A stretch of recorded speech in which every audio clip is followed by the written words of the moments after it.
Welcome. My name is Pat Micone. I'm the president of the Republican Club of Laguna Woods, and I'm here today with Betty Oliker, our vice president of programs, and our guest speaker, whom we'll introduce in a moment. But I'd like to remind you that our show, Light on America, we've been around now for a couple years, and our purpose is to bring light and truth and facts to the key issues of the day. We want to dispel misinformation, disinformation surrounding those issues, and that's our intent.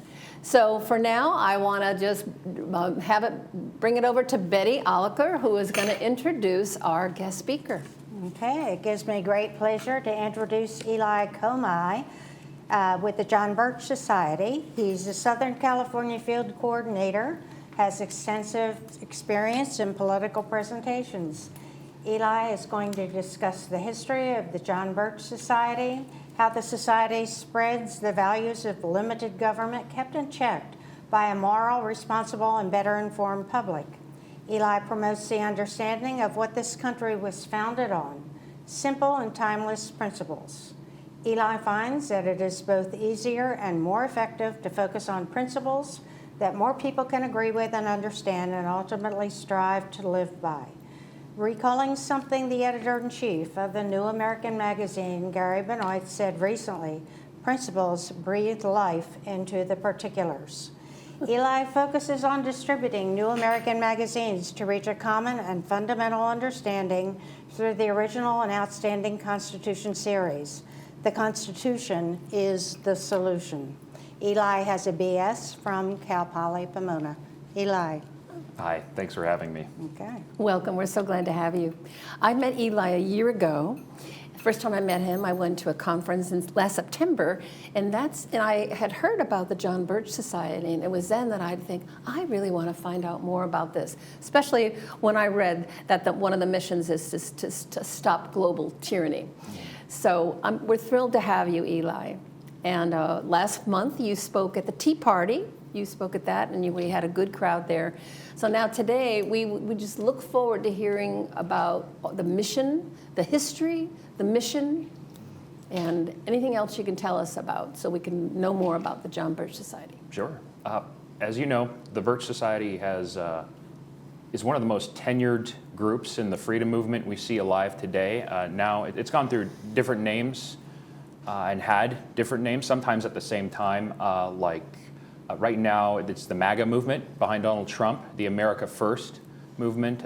Prior to that, you had movements like the Tea Party, and even before that, you had things like Moral Majority, and then the Birchers. And what's interesting is there were also movements before that, but this society is a rather new endeavor. Is termed back when it was founded in 1958, a modern attempt to spread information. So books like this none dare call it conspiracy, were cutting edge tools, the bleeding edge of the modern attempt. Some dare call it conspiracy? Is that what? None dare call it conspiracy. None dare call it conspiracy. Yes. And what was important about books like this and The Naked Capitalist, which is like just a commentary on this other book, Carol Quigley's Tragedy and Hope. What we did is we actually got the oligarchs, or the insiders, as Welch would call them. We would get them in their own words explaining what they wanted to do to the United States to subsume us or absorb us into a world government controlled by them. Now, before we started rolling, you had brought up how far socialism had advanced in our country. Yes. And I kind of I'm trying to be positive here, whereas I assured you socialism hadn't really advanced all that far. If it is advancing. So that's misinformation that we're trying to dispel? No, it's just that it can be much worse. If you have lived under tyranny, or if you actually are aware of what these oligarchs are capable of, especially given modern technology, we are actually very far off. We still have so many freedoms and liberties. But sure, yeah, we're all renting land from the government. If we don't pay property taxes, we'll get evicted. But we still have freedom of movement, freedom of speech. We're able to say bad things about Newsom, provided we're not making threats on his life. Yes. We still have so much freedom. So yeah. As compared to if you go to South America, certain countries there, or especially in the Middle East right now, they're very, very tightly controlled. We still have so many avenues of freedom, which is also kind of like a curse in a sense, because great freedom requires great responsibility, and we're Yes. always asking our friends to step up in the Yeah. cause for liberty, inform one another, do the right thing, even if it's like the harder thing, like taking a pay cut or not taking certain Yeah. bribes, for instance. So it comes with a great responsibility, it comes with a great cost. And so all the society is set out to do is to teach people the great heritage they have by virtue of being here in America, and therefore how valuable time and energy and money is for the cause of preserving that freedom, preserving that legacy. Yes, yes. Not just for our own selves and our own enjoyment, but for that of our posterity, our kids and grandkids. And so one of the most important things we can do is pass this on, pass this legacy on. Yes. Because the oligarchs, or the insiders, as Welch would call them, they're trying to eliminate that heritage from the public consciousness, largely through the public schools. And that's Oh, yeah. why there's one, I'll just start with the Yeah. hard stuff. Yeah, and maybe remind us, who was Robert Welch, Okay. what got, maybe give us a little history too.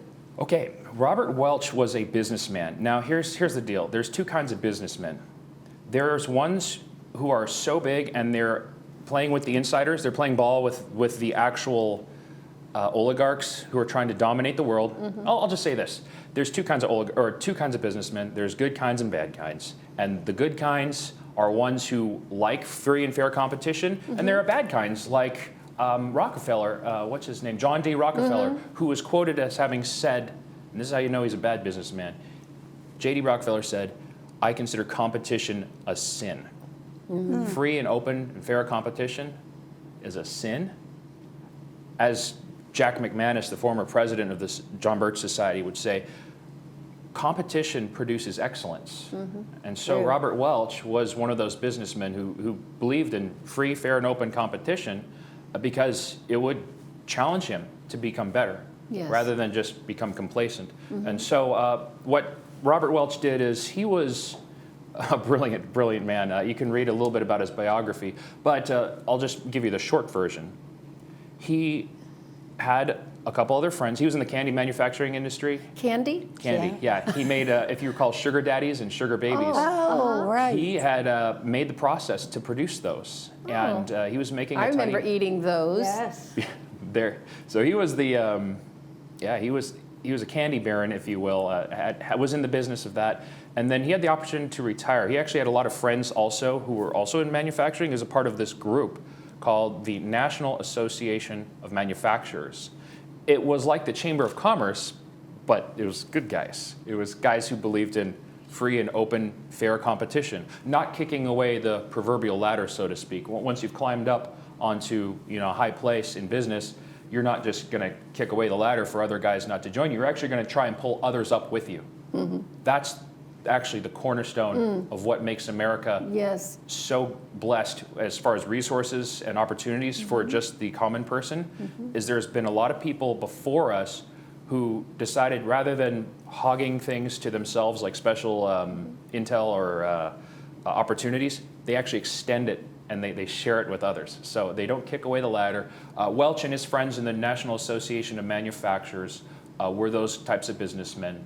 They were anti-collectivist, and to the point where they'd be willing to work much harder if it meant that other people would have the same chances that they were given. And that being said, I'll just wrap up with how the society came to be out of that, is these National Association of Manufacturers guys would typically, after their meetings, have some, I know this is like the 40s, after just post-war years, okay? Oh, World War II. post-World War II? Yes, so World War II had come to an end, and these guys would be having meetings because manufacturing was booming. Yeah, right. If you know.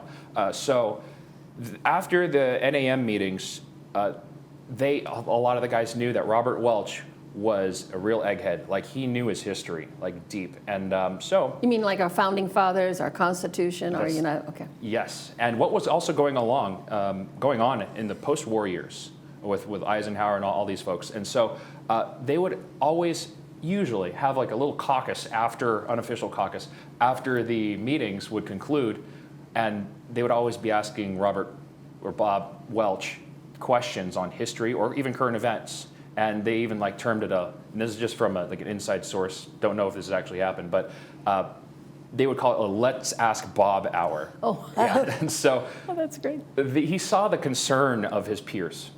And after enough had been revealed about what America was getting into after World War II, there was enough concern that he decided to start a group. He decided to do something about it. And he formed the John Birch Society. And he did that by having a little conference in a house in Indiana over one weekend. And it was like 3 days. And I don't have the transcript on me, but basically he had his top friends from the NAM come and visit and NAM? stay. National Association of Manufacturers. Okay. So that group of businessmen. Mm-hmm. He had, I think, 11 of those men, his best friends, who were concerned, and he knew they were concerned, join him at that house in Indiana for a weekend. And he gave them the lowdown. He just gave them a talk, says, here's where we are, and here's what we can do about it. And at the end of that day, 8 out of those 11 men decided to pledge, just like our founders did, their lives, their fortunes, and their sacred honor to preserving this American experiment, just like the founders did in starting the American experiment. So those 8 that joined that day are known as the Great 8 within the society. You can actually see it up on the website, jbs.org. If you go to our About, you dig in there, you'll see the Great 8 and all their bios. Powerful men. And again, they were very altruistic, loving, and caring men. They didn't want to kick away the ladder. They wanted to preserve the American opportunity for all who can do so legally. So that's how it founded. Eli, so Robert Welch began it. Where does John Birch? Where does the name John Birch come I'm glad you asked, yes. Now, this is a common point of confusion, thinking that a guy named John Birch founded the society. So Welch, another 5-letter word that ends in CH. We have John Birch, and this is a quick bio of him. But before I touch on this book, the meeting I just discussed at the house in Indiana, there's a transcript of that meeting, the founding meeting of the John Birch Society. And this is how you know we're a transparent group. The founding meeting of the John Birch Society, there's a transcript of that available in the Blue Book. It's literally called the Blue Book. Perfect. I have it. So you'll see that it's beyond minutes. It's literally Welch's notes that he was presenting to his friends off of. So it's even like higher quality than just meeting notes. It's the actual, or even a transcript. It's the actual outline for the founding meeting of the society. So the Blue Book, if you haven't read it, it's a classic. I would check it out. Most of the stuff in the beginning, I would say skip the first quarter, because those are prophecies from the 50s that came to pass already with the greater collectivization of our government. However, now here's where the name comes in. So before Welch even had that meeting in Indiana, he actually idolized, or I wouldn't say idolized, that's a interesting word, but he really admired, that's a better word, yes. This Baptist missionary in China who had given his life in the cause for God, King Jesus, and his country. So you have this interesting fusion within this young man of serving the Lord and serving his country. So he was there as a missionary, first and foremost. He knew the dialect. He knew the customs. And when his country then also called on him to serve, he answered that call as well. And if you want to, I'll just leave it at that. Just keep it short. I know I've been a little bit verbose with some of my answers. It's a little tease. You're getting a tease. Yes, and I'll just say this is a short book. My friend read it on an airplane ride from Seattle, actually Spokane. So yeah, it's about, I'm getting back here to the index, but it's only 167 pages. And this is, you will see why, just reading this, you will see why that Robert Welch looked up to this man and decided to ask his parents after he'd given his life, after he was brutally killed by the communists just 10 days after World War II ended. You'll see why Robert Welch decided to ask John Birch's parents to see if, to use his name. To use his name for the society, yeah. Wow, that's neat. Yeah, what a story. Yes. It is. And if you want, this is available on some of these books that are still in print. They're all available on shopjbs.com. Yeah, And we'll I'll- put that up on our screen for Yes, folks and to see. there is a video, so if you're not a reader and you just want to listen, there's an old film strip that was narrated by G. Edward Griffin called The Adventures of Captain John Birch. Oh, wow. So if you want to write that down, it's available. You can see it on G. Rumble. Edward Griffin. Yes, and he was here in Laguna Hills, yeah, both times. I went to a National Council dinner here. So we have a 10-minute film strip, The Adventures of Captain John Birch. Wow. And that's on YouTube, Rumble, Odyssey as well. So The Adventures of Captain John Birch is pretty much this summarized. And yeah, G. Edward Griffin does a great job narrating it as always. And while I'm plugging G. Edward Griffin, for those of you who are actually watching stuff, please watch G. Edward Griffin interviewing a gentleman by the name of Norman Dodd. When you want to find out a little bit about these oligarchs, Norman Dodd, and that's another excellent interview, very useful for understanding the enemy. Yeah, sorry, I'm giving you a little bit of a fire hose here, but just things to have on hand. Yes, yes, yes. And to share with one another. Yes, so much to understand. I mean, they've been around a long time. I know the Birchers have often had a bad connotation, and that's why we wanted to bring you on. Right. We want to have the truth, bring out the truth and facts that dispel misinformation and disinformation, and I think there's been a lot of misinformation out about the John Birch Society. Absolutely. Yeah. Well, as we see, or as you'll see in this Norman Dodd interview that I just mentioned, Yeah. The insiders largely control the media, and now Trump put a little stamp on that. He's like, fake news. So what are the insiders going to do to anyone or anything that poses a threat to them? They're going to mercilessly tar and feather them. They're going to try and discredit them. Just launch a concerted campaign of discrediting. And that happened with the society precisely throughout the 60s. So Is that what happened? anyone that had antennas up during the 60s, they will see, oh, John Birch Society, I thought those guys were anti-Semitic or that they're Right. fascist, they're Nazis. And I mean, you hear the same Labeling, things. the labeling. Yes, just a negative label, just stink, a total smear. And you see the same thing being employed with Trump or anybody that stands in the way. Like now Yes. Elon Musk, who's Yes. Yes. poster, he was loved by many liberals and Yes. they love his cars, and Yeah. suddenly, he turned against the real oligarchs. Okay. Now, going back to actually so the other good kind of businessmen, so Trump is a great example, and so is Elon. A modern example of a businessman that doesn't really want to kick away the ladder. They want to create opportunities just like they've been afforded. And so They're you'll have- altruistic. They're exactly. So they're going to use their powers for good and not evil. Yeah. And Trump's a good example of that because the left will level things at him like, oh, he's playing this, he's playing golf, and Mar-a-Lago charges this much for a round of golf, and it's like, yeah, but he worked for that, and his family, and he inherited a lot of it. Really, Fred Trump was a great developer and friend of the society, and if you look, he did what a good father does. Proverbs, King Solomon in the book of Proverbs tells us to leave an inheritance to our children's Yes. children. Children's children. And that's why actually a lot of members get involved, is they understand what they're called by the Lord to do.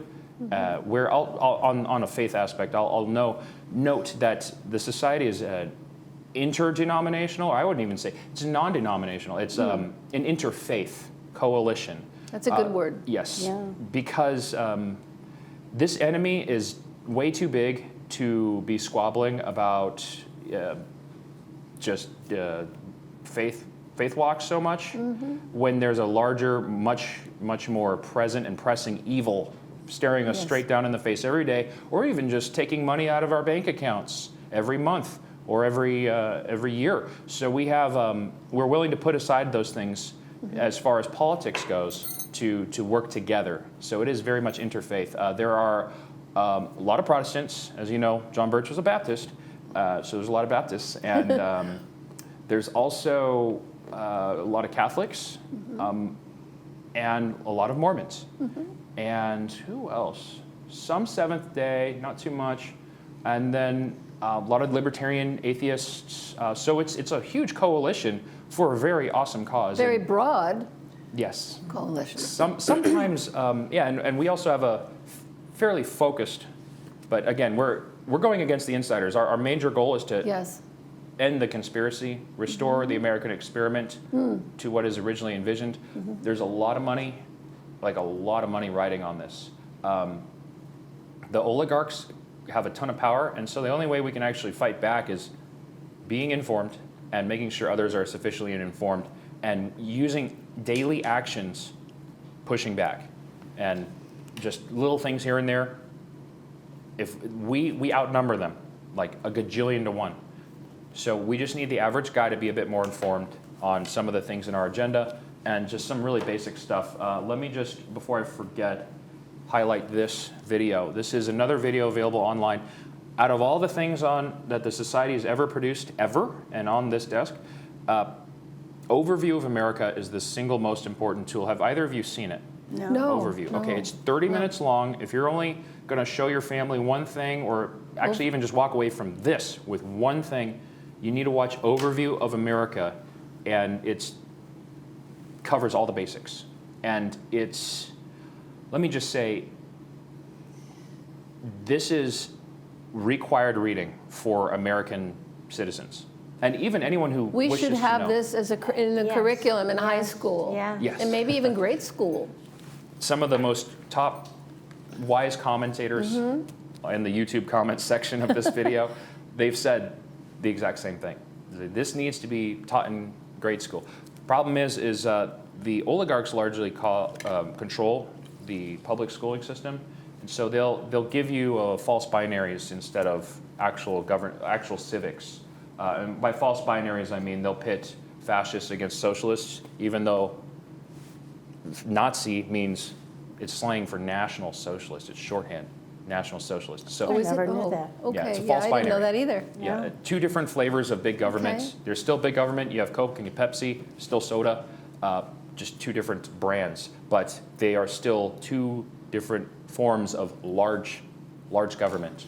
Can you, what's come to mind recently, we're seeing a lot of signs, a lot of protesting of the Democrats in our city and around the county, around the nation, calling conservatives fascists. Can you address that to help dispel that? Yes. So Please. right now, in case you haven't seen it, the left is on the run. We got them on the run, and it's much easier to chase than it is to be chased, I guess.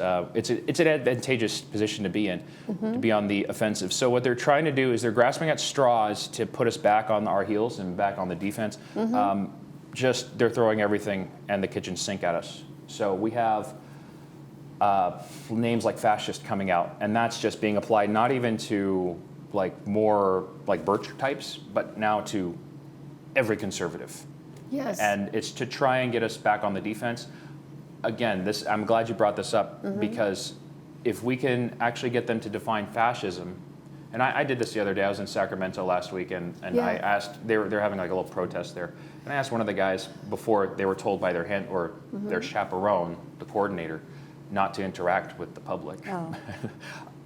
I got a part of the definition of what is fascism out of one of them, and it was a good definition. Oh. It's like a corporate political hybridization, and it's like, okay, so from their point of view, like Trump kind of is a fascist, or Elon Musk, because there's corporatism, and maybe it's only really egregious though if like the government starts buying hundreds of Teslas for fleets, but they're not doing that. And it's not like Tesla is like a nationally owned subsidiary or they buy GM. Actually, we are kind of in a fascist country if you actually look at GM and you look at there are elements of that, but Trump ain't it. Okay. Elon ain't it. They're the little guys compared to the real big Yes. players behind Can GM. Can you define fascism? Let's define it. Okay, fascism is a type of socialism where I'll give you the gradation, and this is Yeah. covered in overview. Again, Okay. All right. we have things that are owned on paper, like who holds title, and we have things that are controlled through regulations. So I can control things through regulating, even though I don't have the whole title. I can still ding you every time you don't do that thing, or every time you do something. So like, for instance, you have a toll road out here. Yeah. I can control who goes on and off I it was by thinking of that. putting a toll on it, and Yeah. therefore I can control your movement to some degree because I can ding you. Mm-hmm. Right? Like, for instance, you get dinged if you were to cross state lines in some socialist plot, like during COVID. They wanted a vaccine Yes. passport. So they Right. wanted to control movement there. So there's varying levels of control. So anyways, ownership and control. In socialism, they own some industries and they control all through regulations, taxations, controls. So you just think with a tax, and the control, there's a fader on it, if you will. You know, you could slide the fader up, and you can actually ramp up the level of control by how much you're charging for tax or for which things you're charging taxes or fees for. So you could always add on little fees, nickel and dime people. Doesn't it feel like we're being nickel and dime to death? That's the control faders just like ramping up slowly. So that's socialism. So when it's starting and the government's doing that. And then you have fascism where some industries, some corporations, major ones, are owned outright by the government. But you also, like Volkswagen was in Germany, but Yep. most of the corporations are free to do as they will. They're just controlled by the government. Socialism, so fascism is like the most free, if you will. It's like more corporate. So there's corporations that Fascism is? the most free out of the total governments. So Oh. I'm going over the pillar of 100% Okay. total totalitarian governments. Fascism still has some of the owners thinking they own their companies because they have title to it, but they're still controlled by control. Socialism assumes control of a couple key companies, for instance, like AT&T.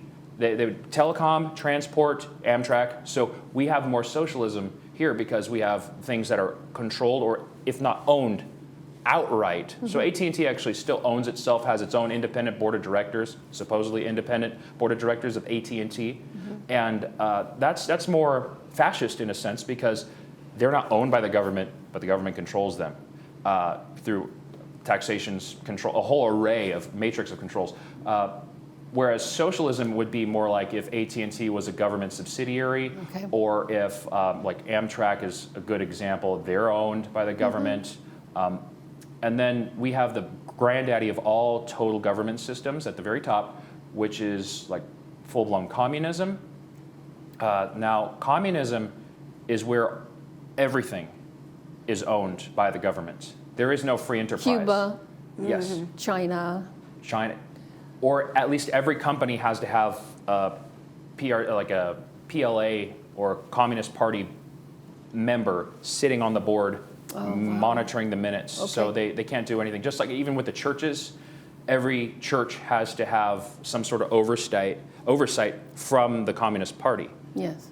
They can't say anything from the I pulpit see. without being monitored by a party apparatus guy. So that's the granddaddy of all those big government schemes is communism, and you'll see that. But they're just different gradations of the same animal. Okay. A lot of people think fascism is opposed to communism because of the different stylistic things that some of the owners still think they own their businesses, but they're still in the same stack of too much government. Yes. We in the Birch Society are more in line with a constitutional moderate, so limiting that. Okay. Yeah. You know what, we have, believe it or not, we have run out of time for today, but we are gonna take this up again in more detail and get into more of the nitty-gritty, especially as it aligns with the Trump administration and our new mandate. So Eli, you've given us so much food for thought for now, so we'll welcome you back next month. This will be our April viewing. So again, thank you for coming, and we'll look forward to having you back.